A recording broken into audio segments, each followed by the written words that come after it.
there are a lot of scholars, there are a lot of theories out there which says Hezbollah is decimated, it's finished.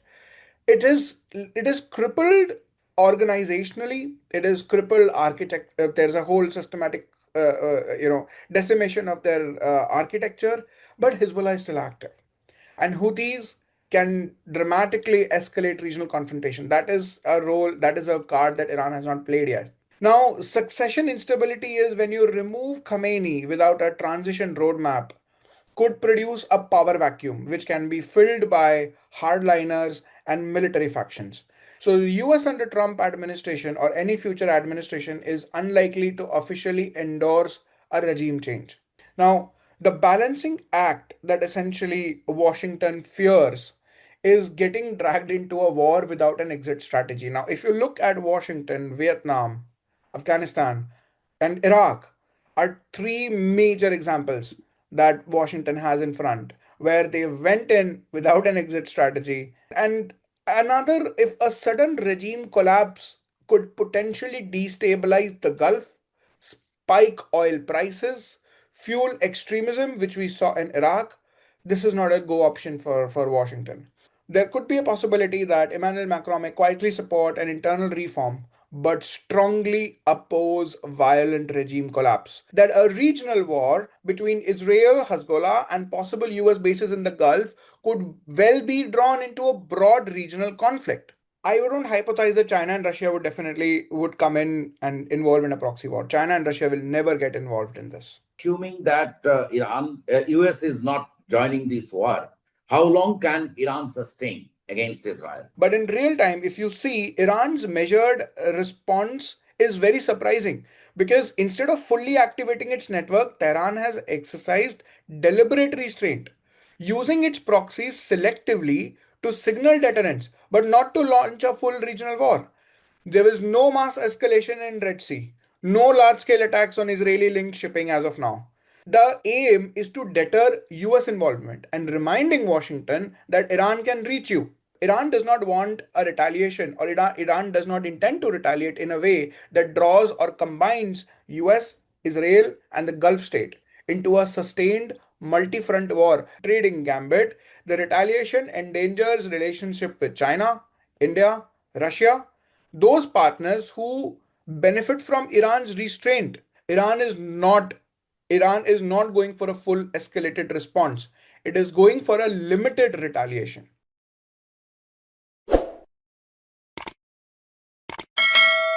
Hi, I am Pratim Ranjan Bose, and you are watching Podcast with Pratim, presented by Iravati Research and Communication Center, or IRCC. In this episode, we will discuss Israel-Iran conflict. I have with me Anant Mishra, a Marie-Curie Research Fellow at the International Center for Policing and Security at the University of South Wales. Anant is an expert on Iran. Anant, Israel wants a regime change in Iran. President Trump has asked Iran to surrender. He is threatening strikes. French President Macron wants to resolve crisis by dialogue. I think he has activated a lot of things, and he is not in the. He is clearly not interested in boosting Israel's ego. Israeli Prime Minister Netanyahu naturally turned the heat on him. Shame you and etc. You have heard that speech. Meanwhile, Iran's supreme leader Ayatollah Khamenei and he warned US against any misadventure. Now, forget about US or whatever. So, will you try to solve this jigsaw puzzle? There are a lot of course, there is a lot of sound bites, but they must not be backed. I mean, they must be backed by something. And my biggest fear is that even if the US directly doesn't join the war, they will support Israel. Now, can Iran survive such attacks? That is a question. And because Iran and its proxies, Hamas, Hezbollah, Houthi, etc., which we discussed before with you, do they have enough resilience left after more than a year of founding by Israel. Over to you. Thank you, sir. Thank you for having me here again. Sir, we are seeing a very interesting times in the context of Ayatollah Khamenei's regime, and this has not only challenged Iran from the perspective of its identity, but also hit very tacitly the image of Ayatollah Khamenei himself. Uh, what you're essentially describing has emerged from the foundation, sir, the foundation of the Israeli airstrike that struck the Iran's nuclear and military infrastructure. So before we come to this question, let me remind our audiences and rewind essentially what happened in these couple of hours or days, if I recollect all the incidents. So Iran attacked the Arak heavy water reactor, which is very much essential for producing weapons grade plutonium. The Khundab facility, which is a research and a development site suspected by the West and Israel for dual use military potential. The Natanz enrichment complex facility, which is essential Iran's key uranium enrichment facility. The Isfahan military sites, which hosts missile assembly plants and IRGC facilities, and the command centers in Tehran, which is suspected to host the Quds Force IRGC and intelligence headquarters. What happened then was an immediate strategic retaliation, with Iran striking 30 ballistic missiles, hitting Soroka Hospital in Beersheba, multiple centers in Jerusalem, Tel Aviv, Holon, Ramat Gan, to be precise. So this is a classic strike for prestige retaliation that Iran did in terms of hurting morale, and not crippling its capability. Sir. So what are essentially what these resulted in something known as an Israel doing a calculated offensive for, as you said it, in the context of regime paralysis, by targeting key regime assets, senior commanders, state media, and paralyze Iran's command and control capacity. So this is something that we know, we in international relations theory call as internal implosion theory, where Tel Aviv believes that increasingly vocal Benjamin Netanyahu military pressure can push the already frying Iranian regime towards an internal collapse. So this is essentially how they hypothesize, especially with the looming succession chaos, as to there's a huge succession chaos. Now, the survival logic for Israel is the combination of Iran's advancing nuclear program, its missile proliferation, and regional proxies that makes the status quo unacceptable. Now, the risks that essentially comes with this threat of regime paralysis is there's the whole concept of overextension. Israel cannot occupy or control Iranian territory. That's not possible. That's not happening. And there is something known as a proxy blowback, the Hezbollah and Houthis. Now, there are a lot of scholars, there are a lot of theories out there which says Hezbollah is decimated, it's finished. It is crippled organizationally. It is crippled architect. There's a whole systematic, decimation of their architecture.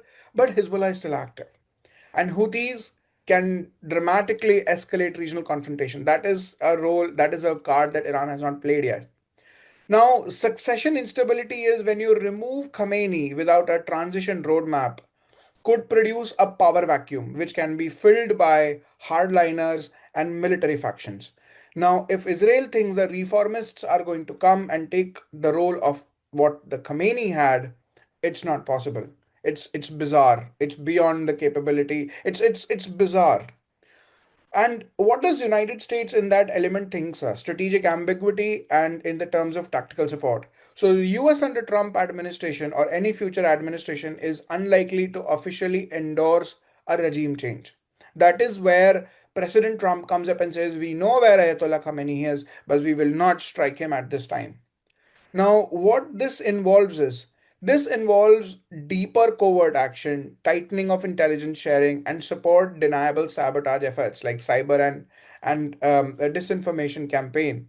Now, the balancing act that essentially Washington fears is getting dragged into a war without an exit strategy. Now, if you look at Washington, Vietnam, Afghanistan, and Iraq are three major examples that Washington has in front, where they went in without an exit strategy and they were literally defeated.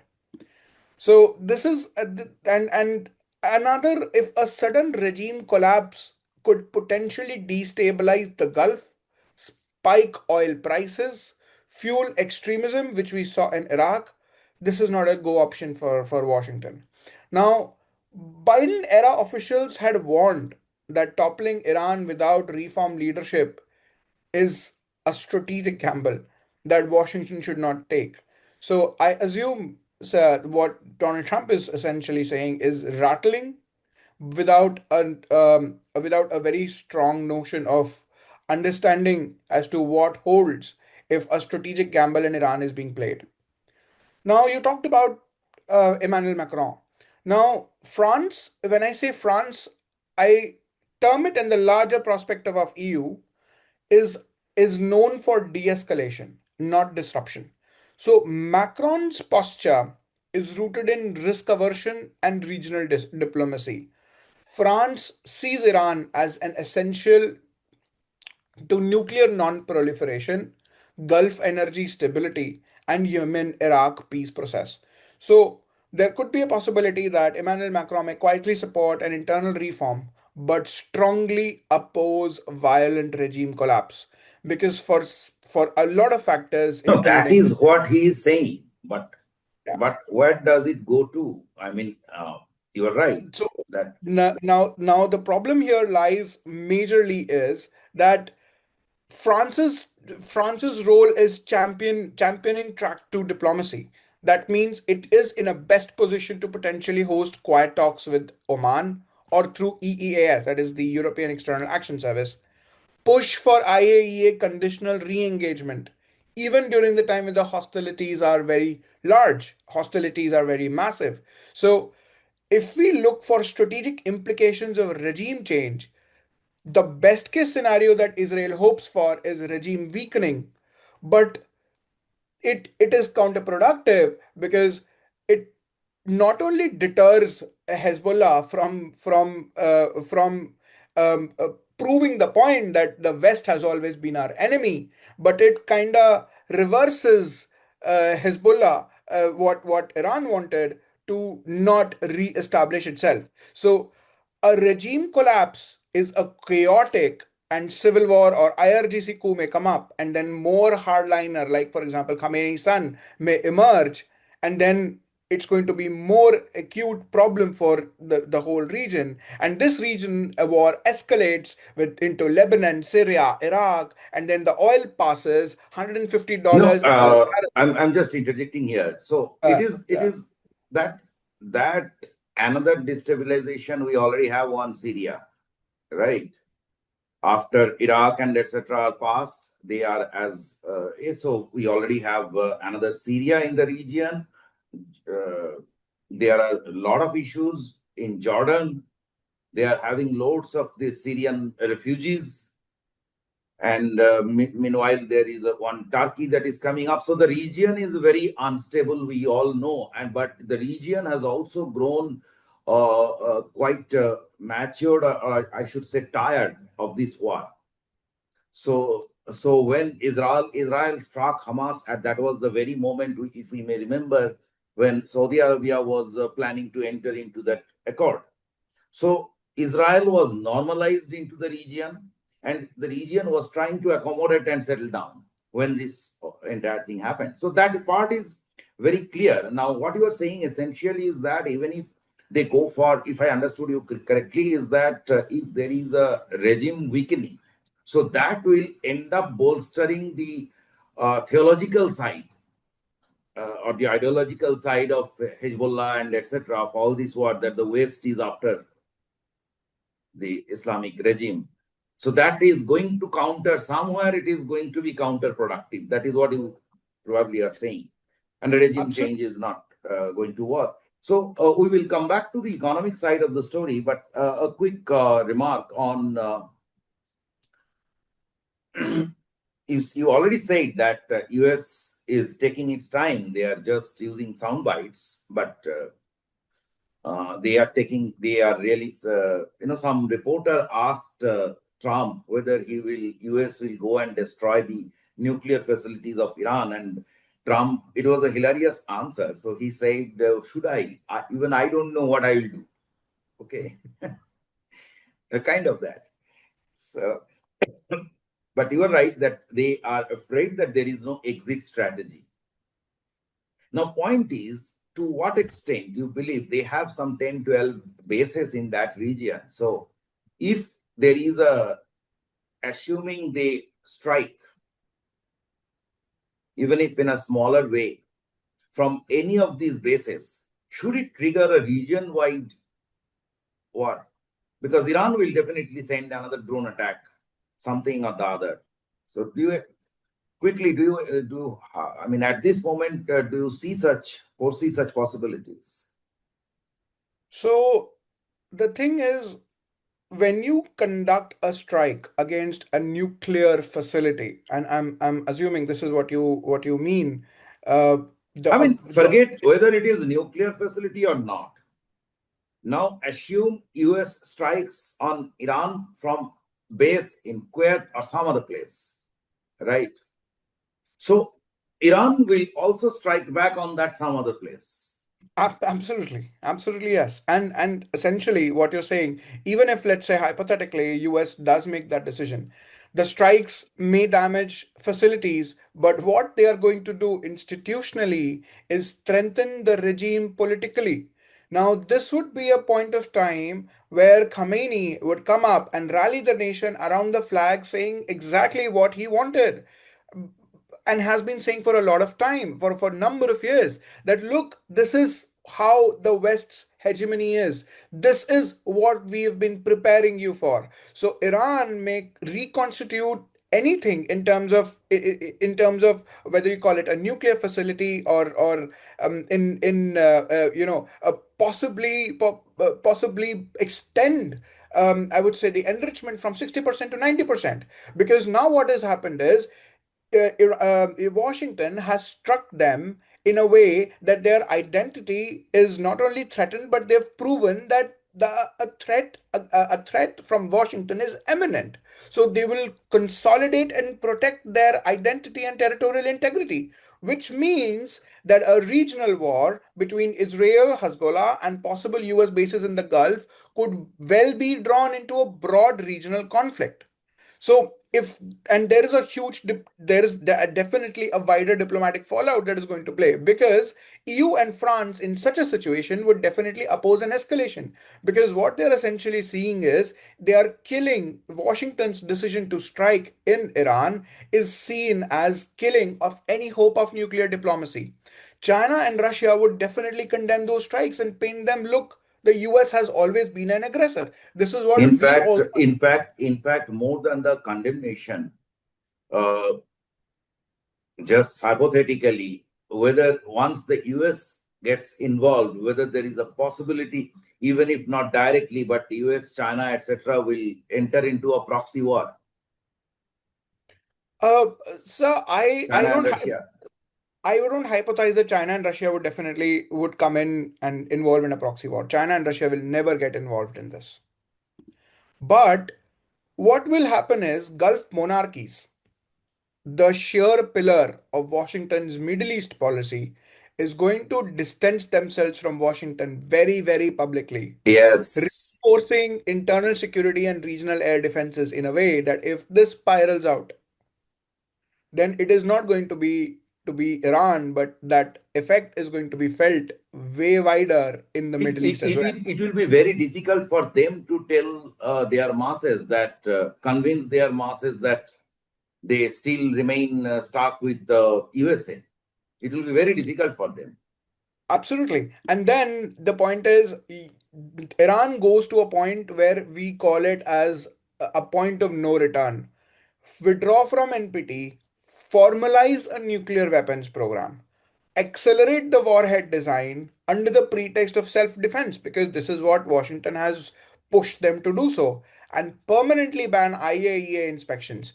Now, this is a transition that Washington's decision would do from latent deterrence to declared deterrence. Now, this is going to change the game of the entire region, because if Washington does strike facilities, it won't end Iran's nuclear ambition or Iran's nuclear Now, facilities. now, It will. assuming what you didn't answer is assuming that US is not joining this war.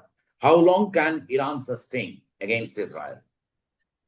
The point is, if you look at Iran's capabilities, it's not what in theory Iran holds a powerful hand of regional allies and armed non-state actors, which we have or theorists have always said it's a axis of resistance.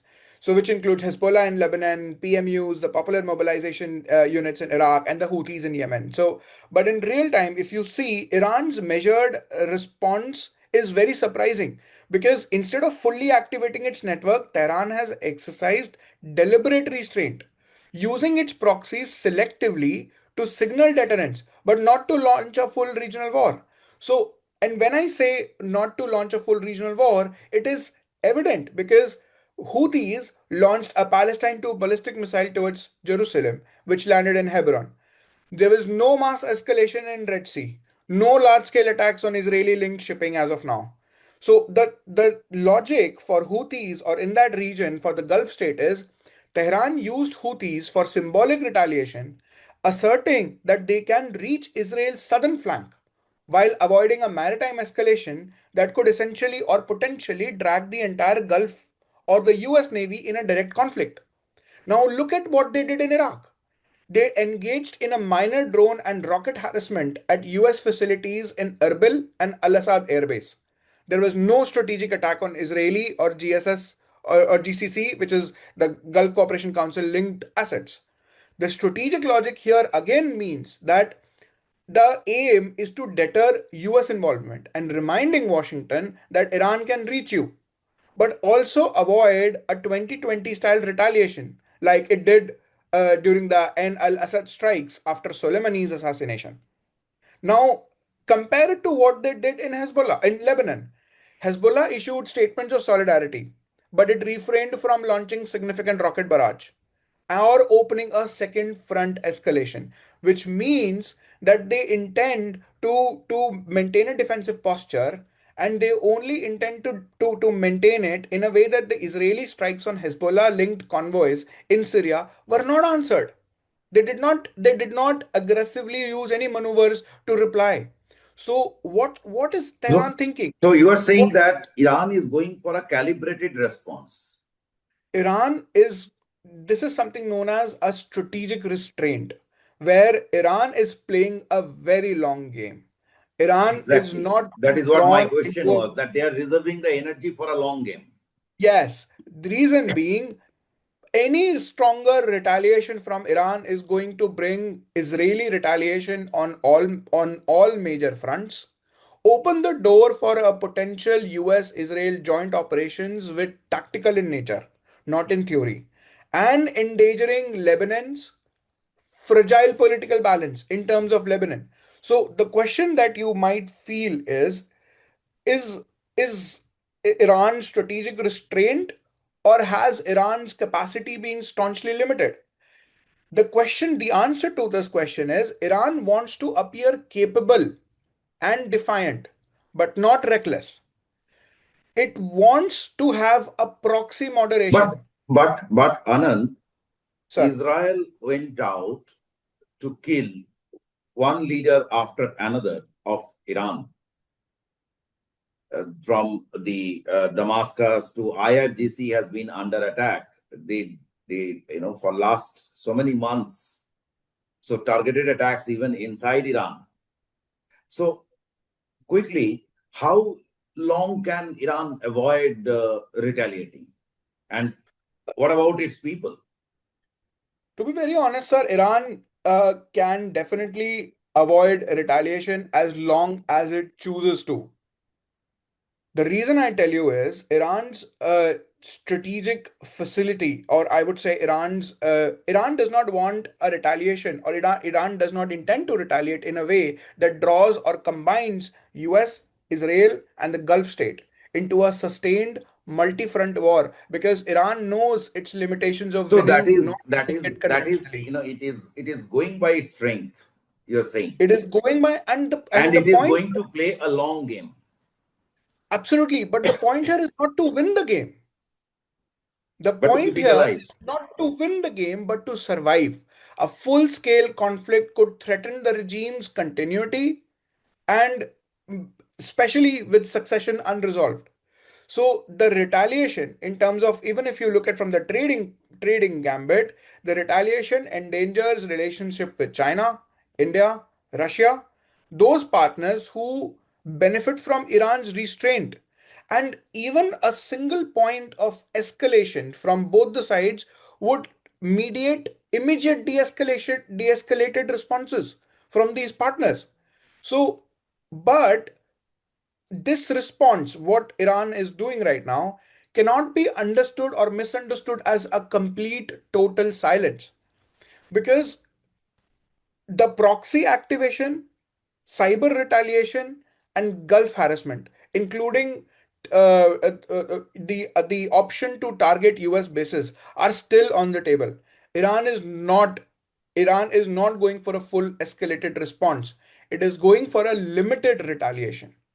Now, this strikes a balance, and domestically this strikes a balance because you retaliate enough to satisfy the public and their ideological demands, avoid retaliating too much to prevent triggering into That a regional that war. that you have a point. I mean, it is quite visible even to some lay people like us. Like, here is a country which has survived US sanction for more than 2 decades.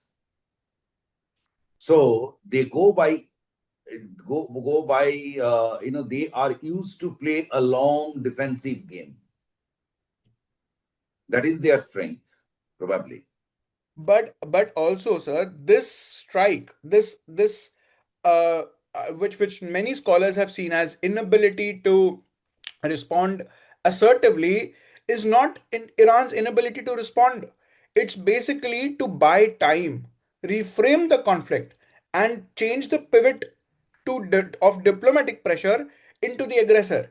If Iran successfully proves, and it has been doing it, to um, to change the symbolic retaliation and convert it into a way like and say, look, we have been very resilient in our responses, but the enemy strikes again and again and again, which now has which is now is being visible not only to the Iranians but also to the Middle East, which says, oh, the escalation matrix and the military response scenarios favor Washington. But why is Washington escalating where Iran is Uh, not? I agree. Iran, Anand, we have very little time. I have a couple of minutes. So Iran's, I would like you to move over to the economic story side of the story. So there was a threat that whether Iran will close Hormuz Strait. There are arguments against it also, that Iran wouldn't do it because after all they also have to sell the oil. But my question is that Red Sea is already in trouble, and many ships are avoiding it. They are coming all the way uh, through the Cape of Good Hope. I mean, surrounding Africa and etc. We know. So, where do you think? And in so far as our concern is that Iran is a very critical element, is a very critical transit point in our scheme of things. Apart from other things, I mean, we are investing in Chabahar Port, which is our future connectivity option towards Central Asia. And Iran is Central Asia and Caucasus. We exported arms to Armenia through Iran. So Iran is a very important point, and airspace and etc. are very well known. So, how do you see the economic story panning out? But before, it is important, you've hit a very important point as to uh, the strategic use of Hormuz Strait. So when Iran, because doesn't need to fully close the strait, it only needs to signal that it intends to or it might. The moment it says it might, the drive up prices Premium goes will up. and inject volatility. Not only But Iran doesn't. prices, the insurance premiums of maritime transfer.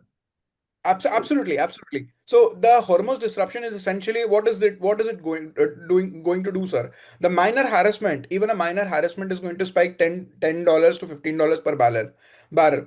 And if there is a tanker attack, it's going to increase to $20 to $30 surge, and markets are going to panic. And if there is a closure, even for a short time, $150 plus barrel is essentially going to gridlock, and global recession is risking. The emergency stocks are being triggered. So, but the point here is, sir, who are the ones who are getting affected? India, China, Japan, and South Korea. These are the nations that are going to be critically exposed due to high energy import dependence. Russia and US shale.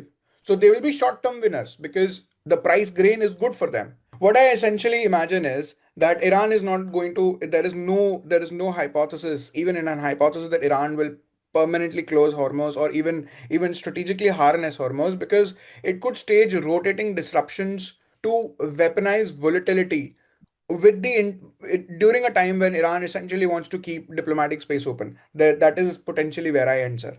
And in context of Chabahar, this is where it gets very interesting. Now, if you look at Chabahar remains central to India's Eurasian connectivity plans. Now, it links INSTC to Afghanistan, Central Asia, and Europe. Correct me if I'm wrong, sir. While Iran has is making a lot of progress in terms of upgrading and planning a rail link by mid 2026, the current conflict is casting a huge shadow. There is no direct disruptions as of yet, sir, but the insurance cost and the security concerns are rising. Now, India has consulted shipping lines and stakeholders to assess any potential risks. Global freight premiums are essentially climbing, especially for Red Sea routes, and potentially those rerouted via Chabahar.